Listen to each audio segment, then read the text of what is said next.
សូមជូនអ្នកស្រីនារីរតគុន្ធានិងអ្នកស្រីអឹមសវណ្ណផល្លា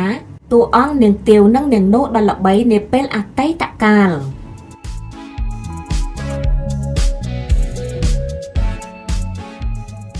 ចាសសូមជម្រាបសួរអស់លោកស្រីអ្នកនាងកញ្ញានិងពុកម៉ែបងប្អូនទាំងក្នុងនិងក្រៅប្រទេសជាទីមេត្រីថ្ងៃនេះផងដែរនាងខ្ញុំសូមពំនាំយករឿងរ៉ាវដ៏សែនជក់ចិត្តមួយទៀតតាក់ទងទៅនឹងសិល្បករនីពីរដួងដែលធ្លាប់មានឈ្មោះបោះសម្លេងយ៉ាងខ្លាំងតាមរយៈការសម្ដែងកាយវិការខារ៉ាអូខេនៅក្នុងរឿងទុំទាវដ៏ល្បីគឺអ្នកស្រីនារីរតគុន្ធានិងអ្នកស្រីអឹមសវណ្ណផល្លាដែលជាតួអង្គនាងទាវនិងនាងនោមកចែកជូនពុកម៉ែបងប្អូនបានស្ដាប់ក៏ដូចជាទស្សនាតោះចង់ដឹងរឿងរ៉ាវជក់ចិត្តយ៉ាងណាសូមជួបជាមួយនឹងការអត្ថាធិប្បាយរបស់នាងខ្ញុំដូចតទៅ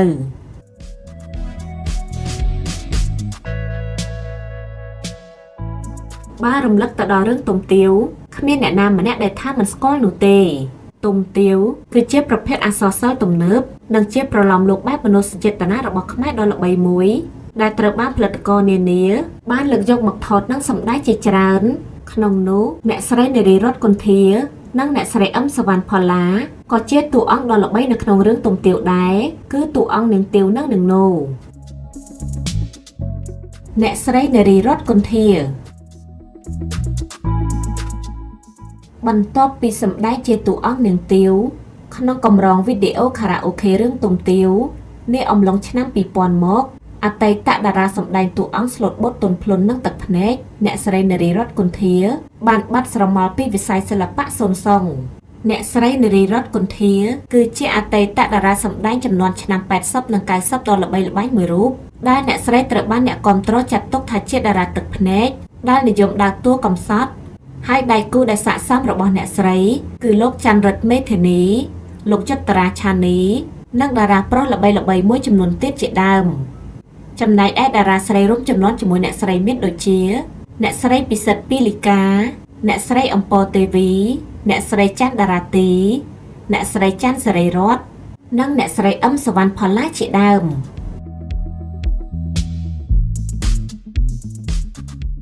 ក្រោយពីចាក់ឆ្ងាយពីវិស័យសិល្បៈនៅអំឡុងឆ្នាំ2001អ្នកស្រីនារីរតគុន្ធាបានចាក់ចែងទៅរស់នៅសហរដ្ឋអាមេរិកបន្ទាប់ពីបានរៀបអាពាហ៍ពិពាហ៍ជាមួយស្វាមីឈ្មោះផាលីដែលជានាយទាហានធ្វើការលើកកប៉ាល់បច្ចុប្បន្នអ្នកស្រីនិងស្វាមីរួមទាំងកូនកំពុងរស់នៅក្នុងរដ្ឋអៃឡែននិងមានមុខរបរបើកហាងយីហោនារីរតគុន្ធា New Collection ដែលមានលក់សម្លៀកបំពាក់ខ្មែរនិងវត្ថុបុរាណខ្មែរផងដែរកាលពីពេលថ្មីនេះអ្នកស្រីនារីរតគុន្ធានិងអ្នកស្រីអឹមសវណ្ណផល្លាក៏បានវិលមកសម្ដែងជួបគ្នាក្នុងរឿងភាគបុរាណខ្នាតធំមួយគឺរឿងអប្សរាមហាអង្គររបស់លោកហ្វៃសំអាងផងដែររឿងភាគប្រវត្តិសាស្ត្រខ្មែរដំបូងបង្អស់ដែលមានចំណងជើងថាអប្សរាមហាអង្គរដែលជាស្នាដៃតែងនិពន្ធនិងជាការដឹកនាំរបស់លោកហ្វៃសំអាងបានរៀបចំធ្វើពិធីក្រុងពាលីចេញថតយ៉ាងអធិកអធមកាលពីព្រឹកថ្ងៃទី22ខែកុម្ភៈឆ្នាំ2023ក្នុងនោះគេឃើញសិល្បករសិល្បករនីជើងចាស់ជាច្រើនរូបបានបង្ហាញវត្តមានក្នុងពិធីក្រុងពាលីបើកកាមេរ៉ាចេញថតនេះក្នុងនោះសូម្បីតែតារាសម្ដែងល្បីឈ្មោះទសវត្សរ៍80និង90អ្នកស្រីនារីរតគុន្ធានិងអ្នកស្រីអឹមសវណ្ណផល្លាក៏បានចូលរួមផងដែរអ្នកស្រីអឹមសវណ្ណផល្លាអ្នកស្រីអឹមសវណ្ណផល្លាគឺជាតួអង្គនាងនោក្នុងចម្រៀងខារ៉ាអូខេទុំទាវដ៏ល្បីប៉ុន្តែសប្តាហ៍ថ្ងៃនេះអ្នកស្រីបានដកខ្លួនចេញពីវិថីសិល្បៈអស់រយៈពេលជាង20ឆ្នាំមកហើយអតីតតារាសម្ដែងនាទសវត្សរ៍ឆ្នាំ90អ្នកស្រីអឹមសវណ្ណផល្លាបានបង្ហាញនូវគោលបំណងសំខាន់មួយនៅក្នុងឆាកជីវិតរបស់អ្នកស្រីក្រោយការជួបជុំមិត្តសិល្បៈរួមចំនួនបន្ទាប់ពីការចាក់ចែងរបស់អ្នកស្រីក្នុងវិស័យសិល្បៈអស់រយៈពេលជាច្រើនឆ្នាំមកនេះក្នុងនោះគោលបំណងសំខាន់របស់អ្នកស្រីគឺការជួបជុំមិត្តភ័ក្តិសិល្បៈរួមចំនួនបើទោះបីជាពេលនេះអ្នកស្រីបានរស់ឆ្ងាយពីវិថីសិល្បៈក៏ដោយប៉ុន្តែអ្នកស្រីនៅតែសន្សំចិត្តផ្ដល់កម្លាំងចិត្តតស៊ូរស់បើទោះបីជាឆាកជីវិតអតីតកាលរបស់អ្នកស្រីបានជួបប្រទះនូវភាពខ្មាស់អួលអាប់យ៉ាងណាក៏ដោយយ៉ាងណាក្តីស្រមៃនិងក្តីបំណងរបស់អ្នកស្រីគឺបានសម្រេចជារូបរាងហើយបន្ទាប់ពីអ្នកស្រីបានបង្ហាញវត្តមានចូលរួមនៅក្នុងពិធីជួបជុំញ៉ាំអាហារជាមួយនឹងមិត្តភ័ក្តិសិល្បៈរួមចំនួនរបស់អ្នកស្រីគឺក្រោយពេលដែលអតីតតារាសម្ដែងប្រុសរួមចំនួនរបស់អ្នកស្រីគឺលោកសវណ្ណមនីមកលេងស្រុកកំណើត ក្រោយការជួបជុំគ្នាយ៉ាងសប្បាយនោះអ្នកស្រីអឹមសវណ្ណផល្លាបានបង្ហោះរូបភាពជាច្រើនសន្លឹកតាមរយៈបណ្ដាញសង្គមដោយភ្ជាប់ជាមួយនឹងសំណេរថានាងខ្ញុំអឹមសវណ្ណផល្លាបានឃ្លាតឆ្ងាយពីអាជីពសិល្បៈអស់រយៈពេល22ឆ្នាំហើយនៅក្នុងការរស់នៅអស់រយៈពេល22ឆ្នាំរបស់នាងខ្ញុំបានជួបរឿងរ៉ាវជាច្រើនក្នុងឆាកជីវិតតែខ្ញុំនៅតែតស៊ូរស់ដើម្បីមានថ្ងៃមួយបានមកជួបជុំមិត្តរួមអាជីពរបស់ខ្ញុំធ្វើឲ្យខ្ញុំមានភាពកក់ក្ដៅអ្នកស្រីបានបញ្ជាក់ថាមានមិត្តចាស់មួយចំនួនបានមកភ្លេចអ្នកស្រីប៉ុន្តែអ្នកស្រីមិនអាចភ្លេចបាននឹងមិត្តរួមអាជីពដែលកំសត់កំរោះជាមួយគ្នានោះបានឡើយអ្នកស្រីបន្តទៀតថា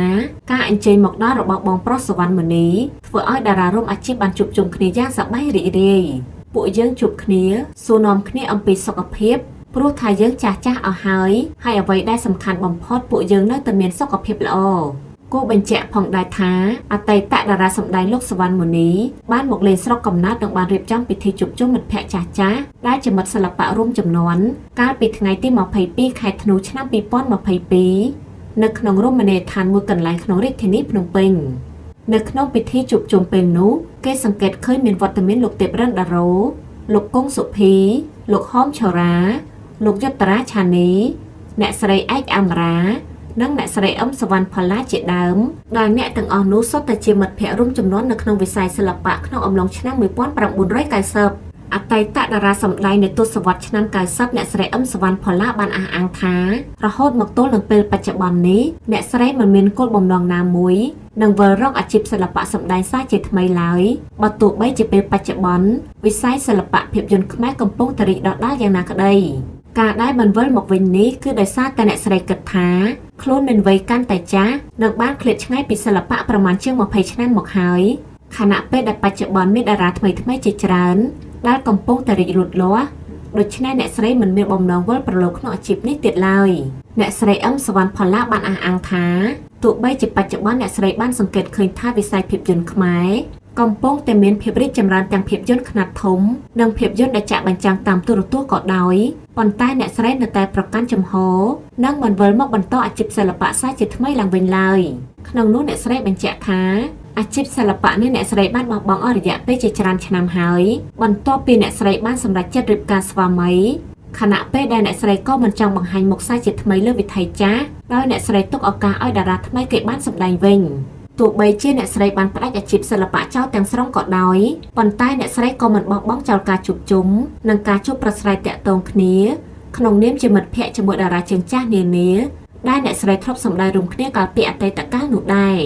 អ្នកស្រីអឹមសវណ្ណផល្លាបានរស់នៅជាស្ត្រីមេម៉ាយបន្ទាប់ពីស្វាមីអ្នកស្រីបានទទួលមរណភាពចោលអ្នកស្រីកាលពីអំឡុងឆ្នាំ2018ដែលក្នុងពេលនោះកូនស្រីតែមួយគត់របស់អ្នកស្រីក៏បានទទួលមរណភាពចោលអ្នកស្រីផងដែរ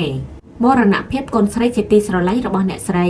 បាននាំឲ្យអ្នកស្រីអឹមសវណ្ណផល្លាមិនមានកូនណាដែលអាចបន្តវេនសិល្បៈពីអ្នកស្រីឡើយគឺខុសពីតារារួមចំនួនអ្នកស្រីគឺអ្នកស្រីកែវកល្យានដែលបាននឹងកំពុងបណ្ដុះកូនស្រីឲ្យដើរតាមគន្លងសិល្បៈដូចជាអ្នកស្រីផងដែរ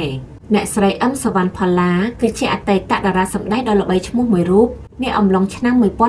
1990ជាមួយនឹងតារារួមចំនួនដូចជាអ្នកស្រីអំពរទេវីអ្នកស្រីកែវកល្យានអ្នកស្រីច័ន្ទតារាទី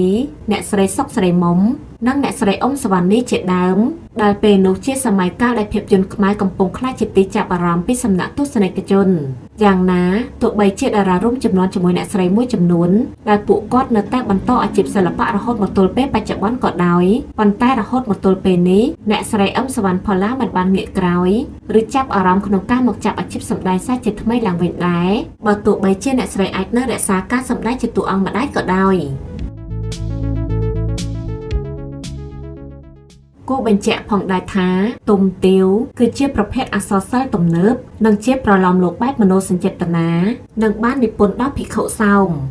ទុំគឺជាកូនប្រុសរបស់ស្ត្រីមេម៉ាយម្នាក់នៅស្រុកបាភ្នំខេត្តព្រៃវែងនិងបានបួសរៀនជាមួយមិត្តភក្តិម្នាក់ឈ្មោះពេជ្រនៅក្នុងវត្តវិហារធំ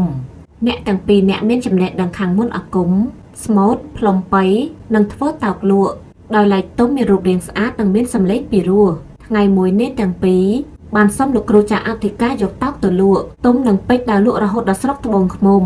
ទុំបានស្មូតយ៉ាងពីរោះធ្វើឲ្យអ្នកស្រុកត្បូងឃ្មុំផ្អើលឈូឆោមកស្ដាប់នាងណូគឺជាភីលៀងរបស់នាងទាវឃើញទុំស្អាតសម្លេងពីរោះក៏គួរចិត្តស្នេហា តែដោយឋានៈតូចទាបនាងក៏ត្រឡប់ទៅផ្ទះប្រាប់នាងទាវដឹងដំណឹងនេះក៏អង្វរម្ដាយទៅឲ្យនិមន្តនាងទុំមកស្មូតនៅផ្ទះរបស់ខ្លួនទុំស្មូតយ៉ាងពីរោះទាវក៏បាក់ចិត្តស្រឡាញ់ក៏រៀបចំផាហ៊ុមដន្លាប់បារីស្លាមលូឲ្យនាងនោយកទៅប្រគេនទុំហើយប្រាថ្នាផ្សងឲ្យបានជួបទុំឯទុំវិញក៏ចាប់ចិត្តស្នេហានាងទាវដែរមកដល់វត្តវិញទុំរីរកអបាយកលសុំលោកគ្រូសឹកលោកគ្រូពំព្រមព្រោះការទស្សទាយឃើញថាជើងលេខមិនល្អពេកលើស្លាប់ដោយលោកគ្រូមិនឲ្យសឹកទុំក៏ទៅរកម្ដាយឲ្យជួយអង្វរកលោកគ្រូតែពុំបានសម្រេចទុំដាច់ចិត្តលួចសឹកម្នាក់ឯងហើយក៏ប្រញាប់ប្រញាល់បបួលពេជ្រវិលទៅត្បូងឃ្មុំវិញជួនជាពេលនោះម្ដាយនឹងទាវមិននៅទុំក៏ឡើងទៅលើផ្ទះហើយលួចរំរាក់ស្នេហាជាមួយនឹងទាវក្នុងពេលនោះទៅក្រោយមកអកជុនជាចៅហ្វាយខេត្តត្បូងឃ្មុំបានចូលដណ្ដឹងនាងទាវឲ្យមើលងួនជាកូនប្រុសរបស់ខ្លួនទន្ទឹមនឹងនោះទុំនឹងពេជ្រត្រូវស្ដេចរាមាដែលសោយរាជ្យនៅក្នុងក្រុងលង្វែកដំយកទៅក្នុងវាំងព្រោះទុំចេះស្មូតយ៉ាងពីរោះដោយព្រះបាទរាមាចង់បានស្រីស្អាតធ្វើជាស្នំឯកក៏ជ្រើសរើសរកស្រីស្អាតប៉ះចំនឹងទាវដែលជាសង្សារទុំធ្វើឲ្យម្ដាយទាវសប្បាយចិត្តជាខ្លាំងលុះបានជួបមុខគ្នាក្នុងវាំងចំពោះមុខស្ដេចទុំច្រៀងរៀបរាប់សពគ្រប់ធ្វើឲ្យស្ដេចរៀបការឲ្យទុំនឹងទាវជាប្តីប្រពន្ធក្នុងពេលនោះទៅ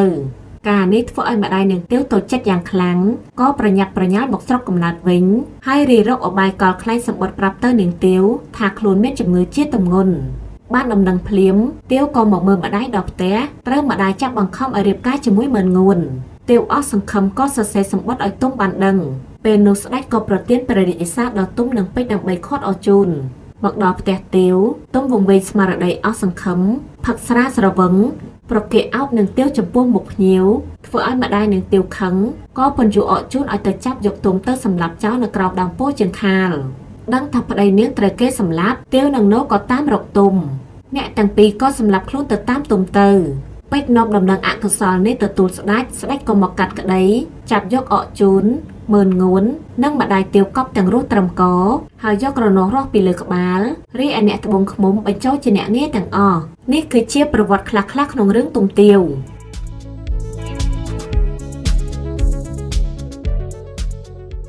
ចាស់ប្រិមត្តអ្នកស្ដាប់ជាទីមេត្រីរឿងរ៉ាវរបស់សិល្បករនីពីររូបគឺអ្នកស្រីនារីរតន៍គុន្ធាននិងអ្នកស្រីអឹមសវណ្ណផល្លាដែលជាតួអង្គនាងទាវនិងនាងនោដ៏ល្បីដែលនាងខ្ញុំបានលើកយកមកអត្ថាធិប្បាយជូនពុកម៉ែបងប្អូនបានស្ដាប់ក៏ដូចជាទស្សនាក៏បានមកដល់ទីបញ្ចប់ហើយដែរនាងខ្ញុំក៏សូមខន្តីអភ័យទោសប្រសិនជាមានកំហុសខុសឆ្គងការលើសលួសពាក្យសម្ដីដោយប្រការណាមួយសូមអរគុណពីនាងខ្ញុំអឹមស៊ីវិគីមនីដួងចិត្ត